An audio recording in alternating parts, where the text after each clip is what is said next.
Welcome, Dr. James Beckett, Sports Card Insights. It's March 5th, Ash Wednesday, but not going to talk about that today. I'm interviewing John Mancini. We had a lot in common, had a good time.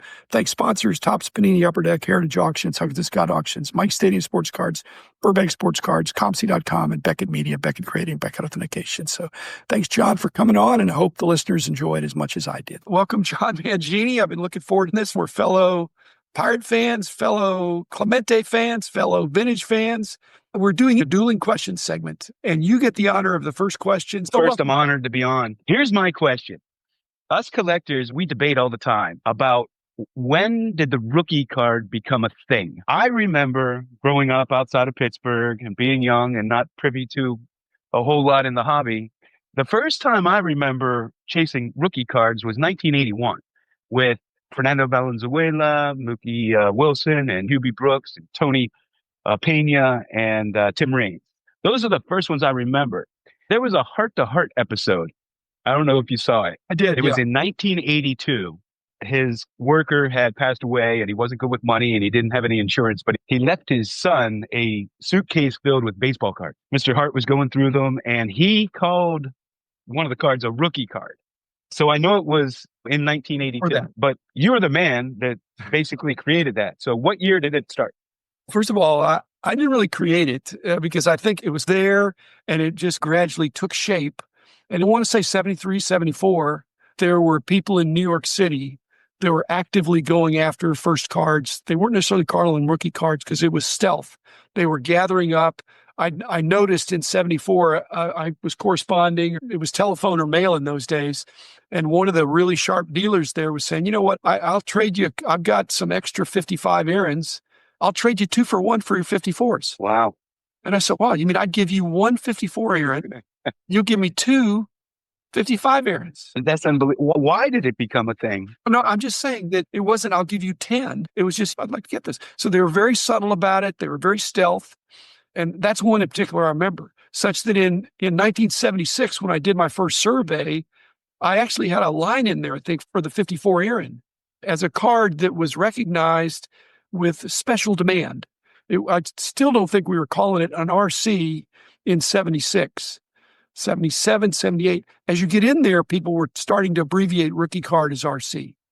So by the late 70s, it was definitely there. But even before 74, let's say, there were dealers in New York that understood that rookie cards, they weren't called RCs, but the first card of a player was a thing. Again, that was exacerbated by the fact that the most famous 50s card of all is 52 Topps Mantle. And it's technically a rookie card. It's a rookie card of sorts. It's his first Topps card. But obviously in 81, it was full blown because you had Fernando Mania, but it was already a thing in the 70s. But it was never listed in books.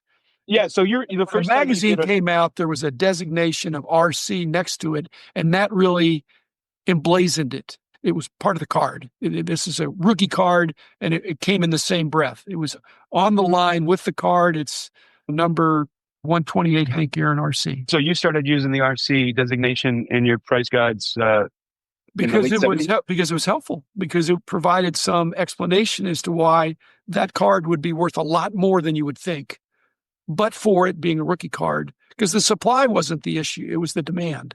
The demand was quite a bit higher. Then once it was in print, it was off to the races. Then people started going after him. But when I put out publications, the dealers got him and the collectors got him. So everybody knew in those simpler days that this is the rookie card. And water's been muddied, not just with star basketball, but even baseball now in the last 20 years with all the different brands and all the different release dates and things like that in series. So, yeah. Do you happen to remember the first issue you put the RC? I'm guessing it was the very first, but yeah, the problem wasn't the RC, it was the XRC. That's something I didn't do immediately. I waited, I kind of canvassed, surveyed, talked to people before I did that, because when the baseball magazine came out in 84, we had 83 Topps Extended, which was Darryl Strawberry, who was big time in 83. Super hot. And in 84, you had Gooden in the traded set and Clemens in the Fleer. Those were not sketchy, but they just weren't traditionally distributed, being in box sets. There was a confusion of which one would be the rookie card.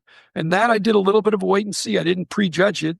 I tried to see what the market was doing, and I tried to express what it was. And again, it was done with initials, because in the real estate of a print publication, there were abbreviations and a legend.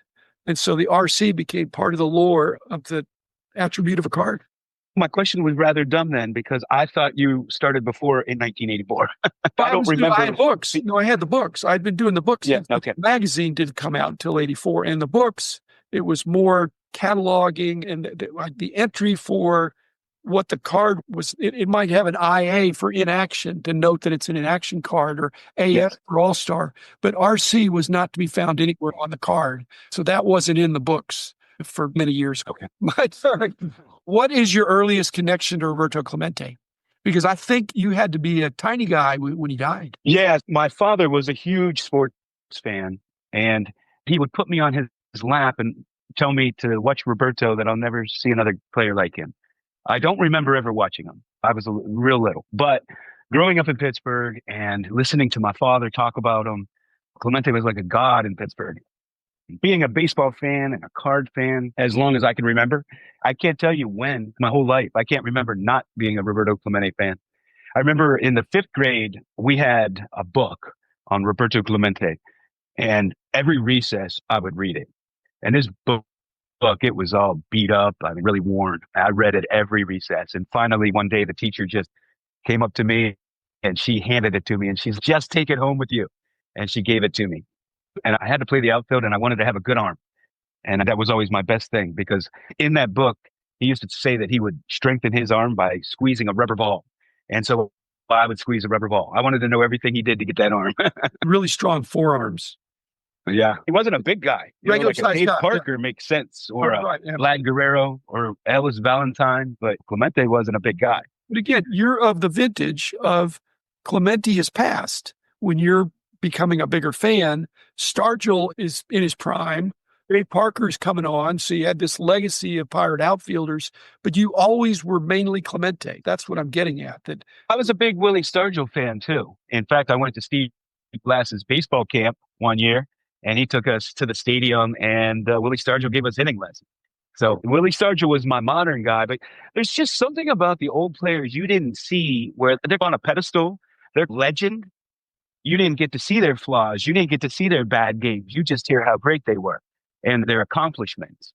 The sports writers, that's just the way it was done in those days. They were promoting the players and promoting the sport, and not airing dirty laundry to do an expose. Even though I think Roberto at times had a distrust of the media, of a lack of understanding of his culture. I don't think it was his fault. He had a lot of pride in who he was, and he was misunderstood at times. But over the years, I'm a huge loyalty guy. When you stay with the same franchise for a long time, to me, that's terrific. That really builds the value of the franchise, the loyalty of the fandom. And Clemente, even though he was stolen from the Dodgers, he's a Pirate. Yeah. And to think that he would change teams or go somewhere else, it was just great seeing him out there. And he was a 5-tool player.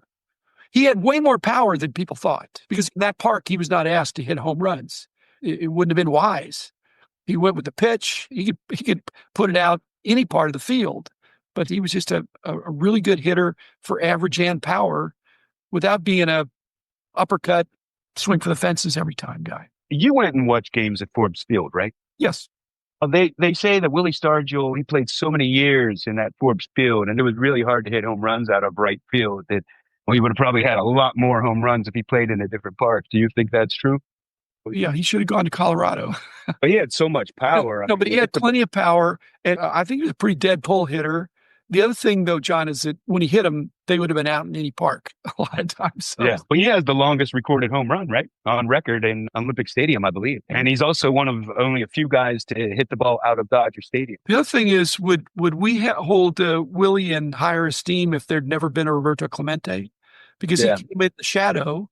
He was 7 or 8 years behind, but he was very respectful, and he was a great player, and didn't seem like a super vocal leader to me, and neither was Clemente. They more led by example, I thought. Yeah. Clemente gets a flack for being a hypochondriac. Were you aware that he was in a car accident when he was young? Plagued him his entire career. Yes. A lot of people don't realize that. They thought he was a malingerer. He also was in the Marines. He was tough, but Yep. they probably didn't have the MRIs and CT scans and all that stuff in those days to know when you've got a back injury, an internal injury. Yeah, I think he got criticism for that, even a little bit from the Pittsburgh media. But again, he had great pride. There may have been a bit of wanting to be at his best, yet I think you and I are agreeing that I don't know that he was ever at his best based on having this debilitating injury that was lingering. Yeah, I think you're right. I think he didn't want to play if he couldn't play at his best.